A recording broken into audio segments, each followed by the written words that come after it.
Good. Well, as I said earlier in the week, the focus needs to be on building on the momentum that we have of doing the things that we've done well and trying to improve on the things that we haven't done so well. And I think everybody's got to trust and believe in to get an optimal level of performance. You got to have high achievement motivation and low anxiety and be able to focus on the things that you need to do that's going to help you today. Not worry about what's going to happen in the future, but what's going to help you today have a better chance to be successful as a player, what's going to help your unit have a better chance to be successful, what's going to help the team have a better chance to be successful. So talked about playing to a standard. You got to prepare to a standard. You got to execute to a standard, and that's what we're interested in trying to get done this week. Start over here with Ben. Just curious, do you have any kind of a tradition or routine that you do after a home game? Anything normal for you? Well, I go shake hands with every player on the team and every coach. Then I go to a press conference and visit with my favorite family of people that I look forward to meeting every week. And then I do a radio show, and then I do a TV show, and I go in the recruiting room and shake hands with all the recruits. And, by the time I get home, all the companies, pretty much settled in, and lucky if I can get something to eat. Go back on the left side with the Raider. I don't know what would happen if we lost. Hell's bells. Raider. How important has it been for you to have Jalen Hurts become comfortable operating under center, and how do you think his development has been from that position? Well, I think it's important to him. I think it's important to the offense. I think it's important to our team. When you say important to me, I think I'm just a part of the team here. And Jalen has progressed very nicely, and I thought that probably played his best, most complete game in the last game against Mississippi State, and hopefully we can, build on that. Go back over to Mark.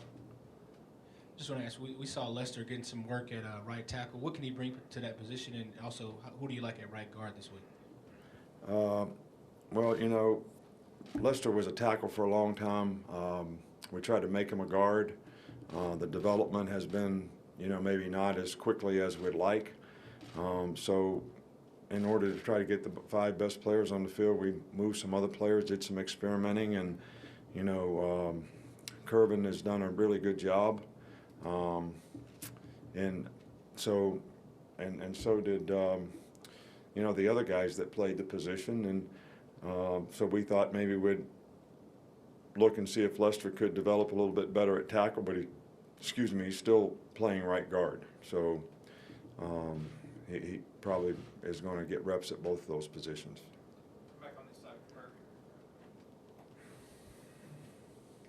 with Kirk. Coach, punt returns seem to be an important part of the game for your teams, and I wondered a couple of general questions, not your team, that it seems maybe that punt return men maybe take more chances now than they used to insofar as catching the ball with people close. And also, once upon a time, it seemed like punt return men maybe weren't supposed to go back beyond their 10 and let it go if it went over, and now you see some people taking it from deeper than that. And I just wondered if you'd comment on punt returns. Well, I can't comment on everybody else's punt returners. I certainly want our guys to use good judgment and understand that the most important thing is possession of the ball, and they should not try to catch the ball in traffic and take chances with the ball. But it's a judgment. A guy's looking at a ball that's hanging in the air for 4.5 seconds, and there's guys running down the field, and he's got to make a judgment as to when the ball's going to get here and when they're going to get here. I think that it may seem that way because of so much what I call rugby punt. The spread punt formation, which looks like kickoff coverage, which probably makes it a little more difficult to hold people up. A lot of the punters don't punt hang time type punts. They punt line drive punts that hit the ground and roll. So in a lot of cases, we're out there trying to not only teach a guy to field the ball when it's in the air, but also to how to play the ball on the ground. And I think it's a combination of the punt changed and the punt changed, and I think the punters have changed a bit. So I think the whole philosophy of that part of the game is a little bit different than it used to be.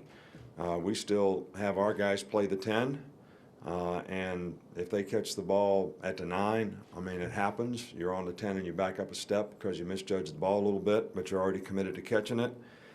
But, you know, if one of our guys catches the ball way deep down in there, that's not really what we want them to do.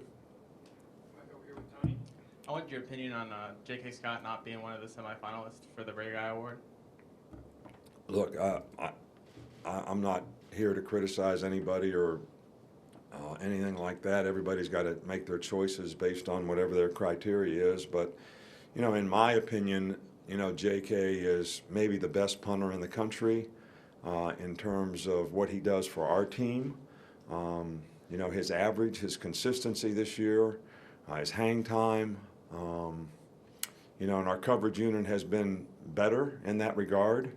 And, you know, I think we're, you know, in the top 1, 2, or 3 in punt and net punt and all that, you know, in our conference, which, you know, speaks highly for, you know, the job that he's done. He's got good operation time. So, you know, that's my opinion. And it's not a criticism of anybody else or saying what anybody else should have done. I have respect for all these people who make these decisions, but, you know, in my opinion, I think he's one of the best punters in the country and certainly one of the most valuable guys on our team. A few more, Michael and then Alex. When you guys were revamping your offense and adding some of these new things, the pop passes, which programs did you study the closest? Well, I think that, you know, we visited a lot of different places. We had people come here. You know, we had Tom Herman come here from Ohio State after we played them in the playoffs. You know, we visited TCU. We watch a lot of film, and we obviously see a lot of things like, in some cases, that we do now that are difficult to defend, that we discuss as a staff. Sometimes we implement it, sometimes we don't. But I think the thing that, you know, we have to be really cautious of, that we've done a pretty good job of, is you just can't put new plays in without doing a tremendous amount of research, because you have to have all the answers. They're not going to stay in one defense. Everybody's not going to stand right there. They're going to angle, slant, blitz. You got to have all the answers. And I think that has been something that we've done a really good job of with our offensive coaching staff. Finish up here with Alex. You said earlier in the season that, you know, for Jalen's progress, you kind of limited how much of the field he can read and make decisions. Where is he in that progress, and how much of the playbook or maybe even the field is he allowed to kind of take advantage of? Well, first of all, that's not really kind of what I said. I said that, you know, guys got to know whether it's middle of the field or split safeties and which half of the field that he works on versus what he reads in the coverage. That's how most passing games are built. It's not what we allow him to do or not allow him to do. We're trying to get him to do that very effectively, and he is getting better and better and better at it. And, you know, I think it was a good indication of how he played in the last game, you know, the progress that he's made. We have to trust in the quarterback that we can get the ball to our skill guys, and he's going to get it to them effectively in the right places and the right time, so that we can make explosive plays down the field. So I think we're making progress in that area, but we're continuing to work on it every day. Thanks, Coach. All right, thank you.